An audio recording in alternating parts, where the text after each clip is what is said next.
నమస్కారం పెడితే ఏమంటావు నువ్వేమంటావు చెప్పు? ఒరే నీ ఆయుష్ తగ్గిపోద్దురా అంటావు. పెద్దోళ్ళ చేత నమస్కారం పెట్టించుకుంటే నీ ఆయుష్ తగ్గిపోద్దురా, అది మంచిది కాదురా అంటావే. దేవుడు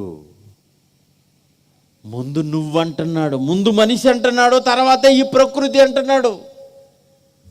ముందు మనిషి తర్వాతే భూమి, ముందు మనిషి తర్వాతే సూర్యుడు, ముందు మనిషి తర్వాతే చంద్రుడు, ముందు మనిషి తర్వాతే ఈ చెట్లు, తర్వాతే ఈ జీవరాశులు.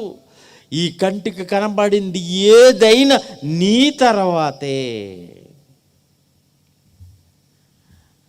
దేవుడన్న దాంట్లో ఎంత న్యాయం ఉందో ఒక్కసారి ఆలోచించు. నీకంటే వెనకొచ్చిన దానికి సాగిలపడకు, నీకంటే వెనకొచ్చిన వాళ్ళకి నమస్కరించకు, నీకంటే వెనకొచ్చిన దాన్ని ఏన్ని మొక్కకు అన్నాడు. నీకు తప్పు వచ్చేసిందా? ఇది దేవుని స్థానంలోనికి వెళ్ళి ఆలోచించు.